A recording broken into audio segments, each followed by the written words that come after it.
Student को good afternoon. UGC net Saraswati academy में आरती Verma education theory classes. आज की क्लास में हम बात करेंगे बुद्धि के सिद्धांत। जो आप देख पा रहे हैं, त्रितंत्र सिद्धांत किनके द्वारा दिया गया है, किन मनोवैज्ञानिक के अनुसार दिया गया, तो आपको बताना है ईस्टर्नबर्ग के अनुसार दिया गया है।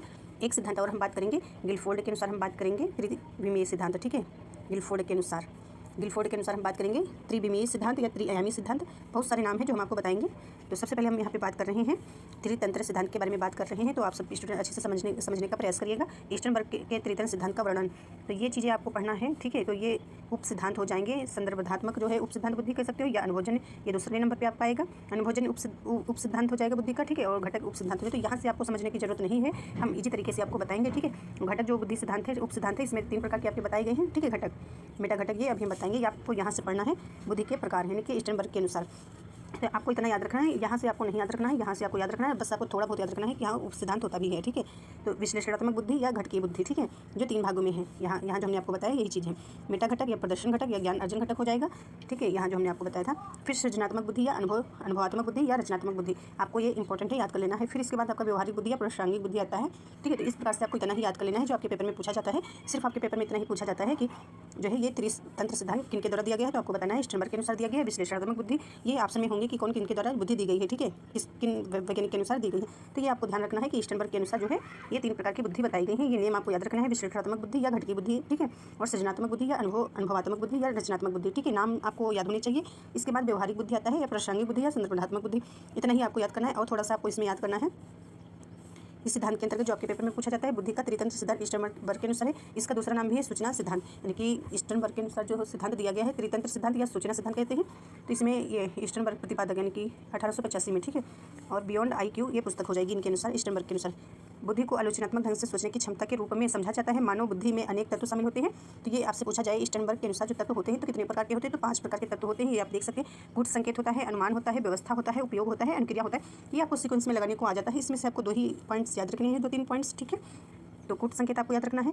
ये होता क्या है, व्यक्ति अपने मस्तिष्क में प्राप्त सूचनाओं की पहचान करता है। ठीक है, कूट संकेत जो होता है। अनुमान क्या होता है, प्राप्त सूचनाओं के आधार पर अनुमान करना होता है। व्यवस्था, उपयोग क्या होता है। ये सारी चीज़ें आपको याद रखनी है, सिर्फ आपको ये तत्व याद कर लेने हैं। ठीक है, तो यहाँ से आपको क्या चीज़ें सीखने को मिलती हैं, आपको यहाँ से ये सीखने को मिलता है कि त्रितंत्र सिद्धांत जो है ईस्टर्नबर्ग ने दिया है और बुद्धि के जो है 3 प्रकार दिए गए हैं। ठीक है, यानी कि बुद्धि के यहाँ से देख सकते हैं। तो ये आपको याद कर लेना है। इसके बाद तत्व याद कर लेना है। ठीक है, 5 प्रकार के तत्व आपको याद कर लेने हैं, बस इतना ही आपको याद करना है। और प्लस में इसमें ये याद करना है विश्लेषणात्मक बुद्धि या घटकीय बुद्धि के अंतर्गत 3 जो घटक दिए गए हैं याद कर लेना है सीक्वेंस में। मेटा घटक, प्रदर्शन घटक, ज्ञान अर्जन घटक, इतना आपको याद कर लेना है। नोट कर लीजिएगा इतना अपनी कॉपी में।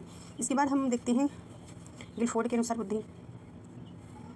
अब आपको देखना क्या है, यहाँ पे गिलफोर्ड के अनुसार यदि पूछा जाए आपसे कि बुद्धि के सिद्धांत का नाम बताइए। ठीक है, आपको मिलान करने में आ जाए, किसी भी प्रकार से क्वेश्चंस में पूछा जाए तो आपको पता होना चाहिए गिलफोर्ड ने जो है त्रिआयामी या त्रिविमीय बुद्धि सिद्धांत दिया है, या बुद्धि संरचना सिद्धांत, या प्रज्ञा संरचना, या त्रि मॉडल सिद्धांत, या प्रतिमान, या बॉक्स मॉडल, या क्यूब सिद्धांत, ईंट का मॉडल, कई नामों से हम जानते हैं, या आप कह सकते हो डिब्बेनुमा मॉडल। ठीक है, घनाकार मॉडल, कई नामों से हम जानते हैं इनको, इनके सिद्धांत को। तो ये JP गिलफोर्ड हो जाएंगे। ठीक है, और यहाँ पे यदि आपसे इस प्रकार से पूछा जाए कि त्रिआयामी सिद्धांत या त्रिविमीय सिद्धांत बुद्धि संरचना या अदर नाम इस तरह दिए हों, तो आपको पहचान करना होगा कि आपको बताना है कौन वैज्ञानिक ने दिए हैं, किन मनोवैज्ञानिक ने। तो आपको बताना है गिलफोर्ड के अनुसार ये त्रिआयामी सिद्धांत दिया गया है। और यहाँ पे हम बात करेंगे त्रिआयामी सिद्धांत या संरचना सिद्धांत हो गया। ठीक है, यानी कि इसका और एक नाम होता है SOI। ठीक है, यानी कि बुद्धि की संरचना हो जाता है। ठीक है, स्ट्रक्चर ऑफ और इंटेलिजेंस। ठीक है, तो इस प्रकार से आप जान सकते हैं। और इसके बाद इसमें इंपॉर्टेंट क्या है, बुद्धि में कुल 3 आयाम होते हैं, ये इंपॉर्टेंट है। तो विषय वस्तु होता है, यानी कि जो विषय वस्तु सामग्री होती है उसके बारे में बात करा गया। संक्रिया, प्रक्रिया, ये मानसिक प्रक्रिया, उत्पाद जो प्रोडक्ट का जो आउटपुट होता है, प्राप्त होता है। ठीक है, ये विषय वस्तु सामग्री इनपुट हो जाता है, और ये प्रोसेस हो जाता है। ठीक है, और ये उत्पाद हो जाता है, यानी कि आउटपुट। इनपुट का मतलब होता है अदा और आउटपुट का मतलब होता है पर्दा। ठीक है, ये पॉइंट्स भी आपको याद कर लेना है, आपके पेपर में आ जाता है। ठीक है, ये शब्द, ये आउटपुट होता है। ठीक है, ये पर्दा।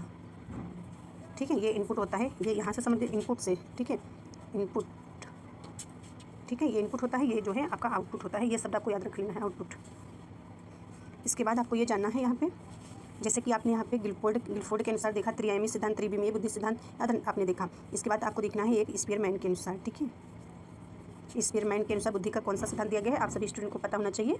तो आप कहिएगा त्रिकारक सिद्धांत। ठीक है, त्रिकारक सिद्धांत, या और त्रिकारक सिद्धांत स्पीयरमैन ने दिया और एक 2 कारक सिद्धांत भी दिया है। ठीक है, तो 2 कारक भी आपको याद रखना है। और इसके बाद आपको देखना है ईस्टर्नबर्ग, जो अभी आपने पढ़ा। ठीक है, ईस्टर्न के अनुसार इसमें जो है आपने देखा त्रितंत्र सिद्धांत, ये आपको याद रखना है। ठीक है, तो आई होप आप सभी स्टूडेंट को समझ में आ रहा होगा, ठीक है। गिलफोर्ड के अनुसार आपने देखा त्रिआयामी या त्रिविमीय बुद्धि सिद्धांत, ठीक है, और स्पीयरमैन के अनुसार जो त्रिकारक सिद्धांत दिया गया है, तो इसमें 3 प्रकार की बुद्धि है, एक होता है मूर्त बुद्धि, एक अमूर्त बुद्धि, एक समूह बुद्धि, ठीक है, कह सकते हो। स्टर्नबर्ग के अनुसार आपने देखा त्रितंत्र, इसमें भी 3 प्रकार की, ठीक है। तो इसमें क्या क्या देखा आपने, विश्लेषणात्मक बुद्धि जिसे आप घटक बुद्धि बोलते हैं, एक आपने देखा सृजनात्मक बुद्धि, अनुभवजन्य बुद्धि जिसे हम बोलते हैं, एक आपने देखा व्यवहारजन्य बुद्धि, ठीक है, व्यवहारिक बुद्धि या जो है प्रासंगिक बुद्धि या संदर्भात्मक बुद्धि, ठीक है। इस प्रकार से आपने देखा, तो इनमें आपको कन्फ्यूजन नहीं रहना चाहिए, आप अपनी कॉपी में नोट कर लीजिएगा अच्छे से। बढ़ते हैं, आगे बढ़ते हैं। अब इसमें आपको और क्या देखना है, यहाँ पे आपको देखना है विषय वस्तु के बारे में देखना है, जो 3 आयाम दिए गए हैं, बुद्धि कह सकते हो। तो सबसे पहले हम आपको 3 आयाम या बुद्धि के बारे में बताएंगे। तो यहाँ क्या होता है, तो आपको लेकर के यहाँ पे चलते हैं यहाँ से। तो गिलफोर्ड के अनुसार मानसिक योग्यता के प्रमुख 3 तत्व या भाग होते हैं। तो जो आपने देखा बुद्धि के अनुसार विषय वस्तु हो गया, जिसे हम सामग्री या इनपुट बोलते हैं, ठीक है, कह सकते हो, जिसे हमने आपको आधा बताया, ठीक है। संक्रिया हो गया, फिर उत्पाद हो गया, आउटपुट हमने आपको बताया, ठीक है, परिणाम या पदार्थ, ठीक है। इस प्रकार से ये शब्द आपको मिलते हैं, ठीक है, पेपर में। विषय वस्तु क्या हो गया, ठीक है। तो विषय वस्तु आपको जानना है क्या होता है, जो भी हम ये आप पढ़ रहे हैं जो चीज़ें, तो विषय वस्तु इसका संबंध उस सामग्री से होता है जिस पर बौद्धिक क्रियाएं की जाती हैं, ठीक है। यानी कि कहने का मतलब है, जैसे कोई विषय वस्तु आपका हो गया, ठीक है, सामग्री हो गई, तो हम बौद्धिक क्रियाएं करते हैं, या सामग्री या सूचना का स्वरूप जिस पर क्रिया करनी है, ठीक है, जिस पर क्रिया करनी होती है। इससे 4 भागों में बांटा गया है। एक आकृतिक होता है, सांकेतिक होता है, शाब्दिक होता है, व्यवहारिक होता है। तो ये 4 भाग आपको मिलेंगे विषय वस्तु में, ठीक है। और संक्रिया में भी आपको भाग मिलेंगे। इसको हम अभी डिटेल में बताएंगे किस प्रकार से। ये मूल सिद्धांत है, ठीक है, यानी कि मूल सिद्धांत होता है। फिर इन्होंने जो क्या कहते हैं, गिलफोर्ड ने जो है बुद्धि का मूल सिद्धांत दिया, ठीक है। मूल सिद्धांत में मूल रूप में आप देखेंगे, फिर आप जो है इन्होंने संशोधन किया, जो प्रथम संशोधन किया, द्वितीय संशोधन किया, तो अलग अलग प्रकार से आप देखेंगे। सबसे पहले आपको आकृतिक के बारे में चलेना, आकृतिक से आपको समझ ही आ रहा होगा, ठीक है। ज्ञानेंद्रियों द्वारा समझी गई वह मूर्त सामग्री जिसके बारे में सोचा जाता है या चित्रों पर चिंतन किया जाता है, जैसे चित्र वगैरह हो गए, ठीक है। सांकेतिक प्रतीकात्मक, जैसे आप समझ पा रहे हैं यहाँ पे चिन्ह, ठीक है, रूप में पहचानना, शब्दों से संबंधित विषय वस्तु, व्यवहार, ठीक है। इस प्रकार से आपको समझ में आ ही रहा होगा। इसके बाद आप देखेंगे संक्रिया जो होता है, ठीक है। तो संक्रिया में 5 प्रकार के होते हैं, ठीक है, भाग। तो बुद्धि द्वारा की जाने वाली क्रियाएं, यानी कि जो संक्रिया, यानी कि संक्रिया मतलब मानसिक से संबंधित है, मानसिक प्रक्रिया से। तो बुद्धि द्वारा की जाने वाली क्रियाएं या समस्या के प्रति की जाने वाली मानसिक क्रिया ही संक्रिया कहलाती है। मतलब संक्रिया का काम होता है जो विषय वस्तु होता है उसी के बारे में कार्य करना, ठीक है। संज्ञान क्या होता है, किसी वस्तु को पहचानना होता है, ठीक है। या संज्ञान का मतलब होता है मानसिक प्रक्रिया या बुद्धि कह सकते हो, ठीक है। इस प्रकार से या जानना समझना कह सकते हो संज्ञान का मतलब। स्मृति क्या होता है, भूतकाल की बातों को मस्तिष्क में रखना, यानी कि आपको जो है जो आपने सीखा है, ठीक है, पास्ट में, उसको आपको दिमाग में होना चाहिए, याद होना चाहिए, ठीक है, जैसे कि आपने जो चीज़ें पढ़ते हैं। अब परंपरागत चिंतन क्या होता है, ठीक है, या अभिसारी चिंतन, ये दोनों एक ही नाम होते हैं, ठीक है। इसको भी आपको ध्यान रखना है, परंपरागत चिंतन या अभिसारी, ठीक है। तो ये क्या होता है, समस्या का एक ही समाधान, ठीक है। कहने का मतलब है कोई समस्या है, ठीक है, तो इसका एक ही समाधान हो सकता है, ठीक है। इस प्रकार से आपको समझना है। और गैर परंपरागत या अपसारी, यानी कि कोई एक समस्या है उसके बहुत सारे समाधान हैं, ठीक है। यहाँ से भी समाधान हो सकता है, यहाँ से भी हो सकता है, यहाँ से भी हो सकता है, यहाँ से भी हो सकता है। और जो परंपरागत या अभिसारी आपने देखा था, इसका एक ही समाधान होगा, ठीक है, एक ही माध्यम से, इस प्रकार से। इसके बाद आपको देखना है मूल्यांकन, तो इसके बारे में आप सभी स्टूडेंट जानते ही हैं, ठीक है। फिर इसके बाद आगे बढ़ते हैं उत्पाद, जिसे हमने आपको आउटपुट बताया, ठीक है। तो यहाँ पे देखिएगा गिलफोर्ड ने उत्पाद के बारे में कहा है, किसी विशेष प्रकार की विषय वस्तु के प्रति की गई संक्रिया का परिणाम होता है। ये 6 प्रकार का। तो यहाँ पे इकाई हो गई, ठीक है, यूनिट, यानी कि दृश्य, श्रव्य व प्रतीकात्मक इकाई, जिससे शब्दों के अर्थ के ज्ञान को समझा जाता है, ठीक है। इस प्रकार से हो गया वर्ग, हो गया क्लासेस, ठीक है, यानी कि विचारों को वर्गीकृत करने की योग्यता, शब्दों या विचारों को। और संबंध प्रणाली क्या हो गया, ठीक है, पद्धति, सिस्टम, संगठन, ये सब हो जाएगा। इसको पढ़ लीजिएगा। और प्रत्यावर्तन प्रणाली, रूपांतरण, संख्या वस्तु या कॉन्सेप्ट का स्थान परिवर्तन, ठीक है। प्रत्यावर्तन आपको याद कर लेना है कि यानी कि स्थान परिवर्तन, जैसे कि आपने कोई वस्तु सीखा है, ठीक है, तो उसको आप दूसरों को सिखाएं, ठीक है। इस प्रकार से आप समझ सकते हो। संख्या हो गई, वस्तु हो गया, ठीक है, कॉन्सेप्ट हो गया, का स्थान परिवर्तन दूसरे तरीके से सीखना। निहितार्थ प्रणाली क्या हो जाएगा, तो वर्तमान जानकारी को भविष्य तक बढ़ाने की योग्यता हो जाएगी, ठीक है। तो इसमें जो है, सॉरी, इसमें हमने थोड़ा गलत बता दिया था लग रहा है। तो इसमें जो होगा, जो आपने वर्तमान जानकारी को भविष्य तक आगे बढ़ाने की योग्यता हो जाएगी। तो आप यहाँ से इसको पढ़ लीजिए, इसमें सारा लिखा ही हुआ है, संख्या, वस्तु, कॉन्सेप्ट का स्थान। जैसे कि हमसे कोई गलती हो जाए, हम ठीक से ना बता पाएँ, तो हमने इसीलिए नोट्स के जरिए हम आपको पढ़ा रहे हैं, ठीक है। ये आप पढ़ सकते हैं। शब्दों, विचारों, वस्तुओं के माध्यम से औपचारिक रूप से सोचना, पद्धति, सिस्टम हो गया, ठीक है। और संबंध क्या हो गया, विचारों, वस्तुओं, शब्दों के बारे में संबंध समझने की योग्यता। तो इतना हो गया। और इसमें जब आपने ये पढ़ लिया है तो आपको समझ में आएगा, जब हम यहाँ से समझाएंगे, आपको बताने का प्रयास करेंगे। तो सबसे पहले हम लिख करके आपको बताएंगे इस प्रकार से, सॉरी। तो आप पढ़ रहे हैं गिलफोर्ड के अनुसार, आप पढ़ रहे हैं त्रिआयामी सिद्धांत। तो सबसे पहले आपको देखना है मूल रूप, या आप सिद्धांत कह सकते हो, ठीक है, मूल सिद्धांत, ठीक है। और इसके बाद देखना है आपको प्रथम संशोधन, अपनी कॉपी में भी नोट कर लीजिएगा। प्रथम संशोधन। इसके बाद आप देखिएगा द्वितीय संशोधन,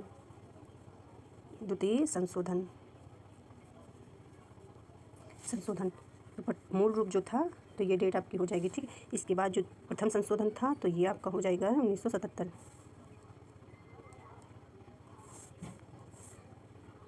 1977। फिर आपको देखना है ये जो द्वितीय संशोधन है तो ये आपका ये हो जाएगा, ठीक है। अब आपको यहाँ पे क्या देखना है, देखना ये है कि जो मूल आपका जो मूल रूप है सिद्धांत, ठीक है, तो इसमें जो है विषय वस्तु आपका विषय वस्तु 4 प्रकार का है, ठीक है। संक्रिया आपका 5, इसके बाद जो है उत्पाद आता है, ठीक है, प्रोडक्ट उत्पाद 6 हो जाएंगे, ठीक है। इतना हो गया।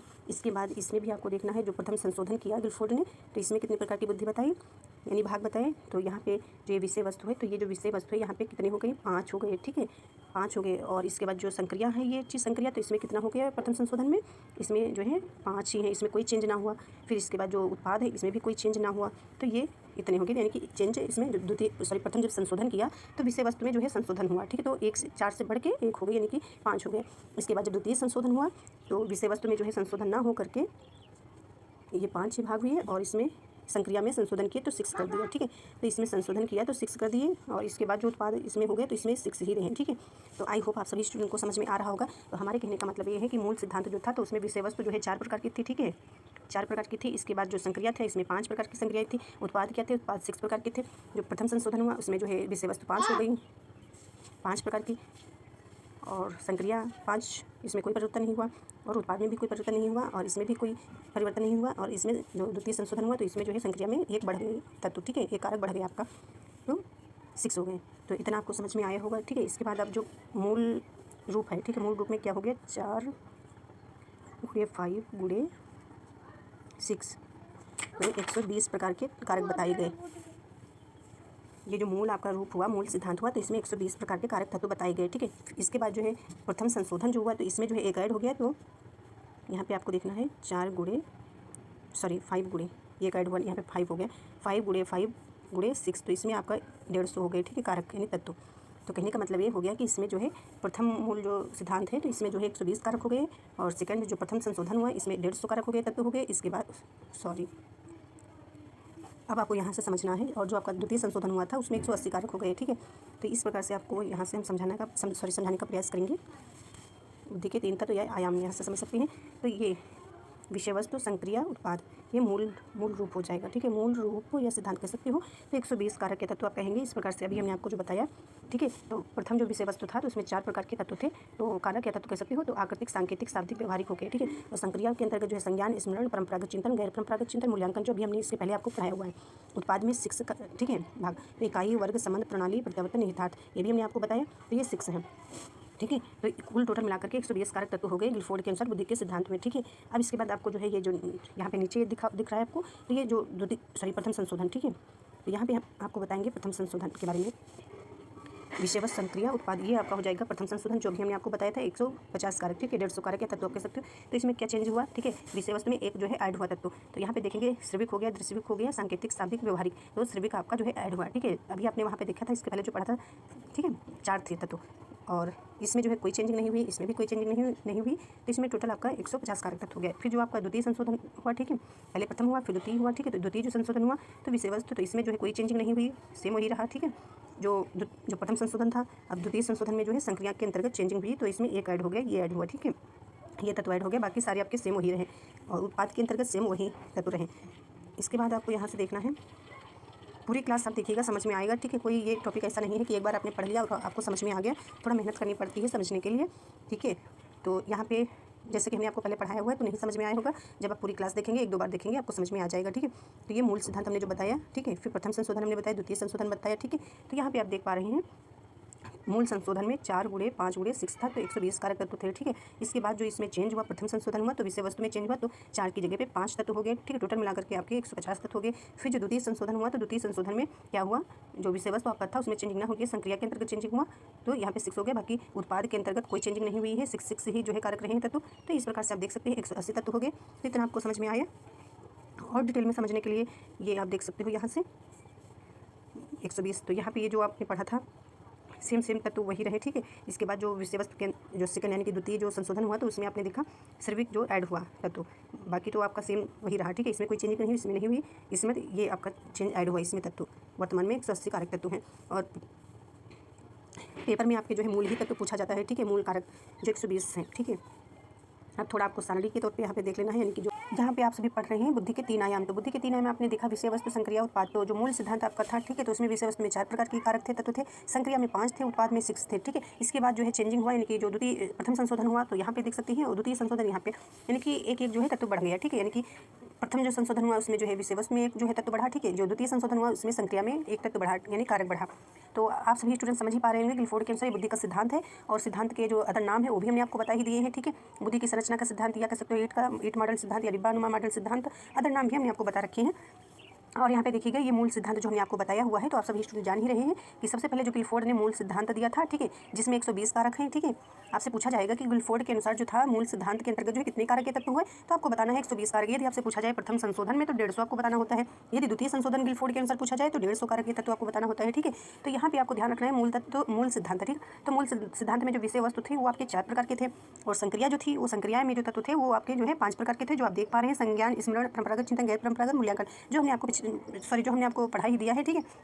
इसके बाद आप देखिएगा उत्पाद क्या होता है, तो यानी कि जो हमने आपको आउटपुट जो बताया था, ठीक है। तो इसमें आपने 6 प्रकार के तत्व कारक आपने देखे थे, तो टोटल मिलाकर के आपके कितने हो गए थे, यानी कि 120 कारक हो गए। जैसे कि इस प्रकार से आप समझ सकते हो, 4 गुणे 5, ठीक है, फिर 6 गुणे 120 कारक हो गए, ठीक है। ये आप देख सकते हैं। फिर इसके बाद जो प्रथम संशोधन ये हुआ तो 150 कारक हो गए। तो इसमें आप देखिएगा यहाँ पे ये विषय वस्तु है, ठीक है, ये विषय वस्तु हो जाएंगे।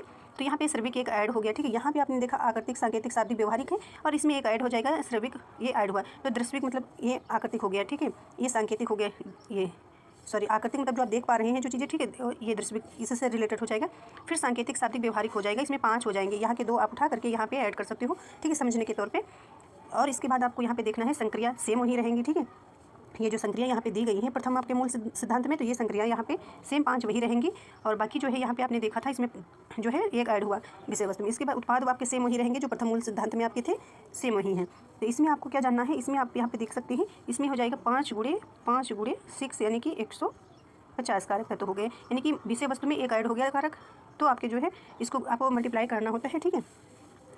यहाँ से आप देख लीजिएगा। इसके बाद आपने जो द्वितीय संशोधन हुआ, ठीक है, तो द्वितीय संशोधन में 180 कारक हो गए। तो इसमें क्या देखना है, इसमें जो है कोई चेंजिंग नहीं हुई, ये विषय वस्तु यहाँ पे है, ये जो विषय वस्तु है तो इसमें कोई चेंजिंग नहीं हुई है। जैसे कि 5 जो थे, ठीक है, प्रथम संशोधन में, तो ये आपके 5 कारक ही सेम वही होंगे, ठीक है। फिर संक्रिया में जो है चेंज हो जाता है, ठीक है। तो संक्रिया में जो 6 आपके कारक हो जाते हैं, जैसे कि आपने पहले मूल सिद्धांत में देखा संक्रिया 5, ठीक है। इसके बाद जो प्रथम संशोधन हुआ उसमें सॉरी नहीं, यहाँ पे प्रथम जो संशोधन था तो इसमें संक्रिया 5 थी, इसमें 6 आपकी हो जाएंगी, ठीक है। 6 संक्रिया हो गई, जिसमें एक ऐड हुआ। हमने आपको पहले भी बताया हुआ, पढ़ाया हुआ भी, तो बताया हुआ है, इसमें अवलेखन बढ़ गया इसमें, ठीक है, मेमोरी जो है रिकॉर्डेड, ठीक है। इसके बाद जो उत्पाद सेम वही रहेंगे, यानी तीनों जो यानी मूल सिद्धांत और प्रथम संशोधन और द्वितीय संशोधन, यानी कि सब में जो है उत्पाद जो है सेम वही रहेगा, ठीक है। तो इसमें क्या हो गया, इसमें 6 गुणे 6 हो गए, यानी कि 180 कारक इसमें हो जा रहे हैं, ठीक है। तो इस प्रकार से आपको समझ में आ ही गया होगा आप सभी स्टूडेंट को। और इसके पहले हमने आपको सारा पढ़ा ही दिया है इसी क्लास में जो आप देखते हैं, और इसके पहले हमने आपको जो है जो शॉर्ट वीडियो जो क्लासेस करते हैं बच्चे, उनको हमने आपको ये सारी क्लासेस पहले ही कवर कराती है। तो इतना आप सबको समझ में आया होगा। थैंक यू, मिलते हैं अगले क्लास में। और थोड़ा यहाँ पे हम आपको बता दें, ये मूल सिद्धांत था, इसमें जो है 1900 आपको याद रखना है 77, ठीक है। ये जो द्वितीय संशोधन है तो इसमें 1988 जो हमने अभी आपको बता ही दिया था इसके पहले क्लास में, सॉरी पहले क्लास नहीं, पहले इसके यानी शॉर्ट क्लास में पढ़ा दिया है, ठीक है। और थैंक यू, मिलते हैं अगले क्लास में।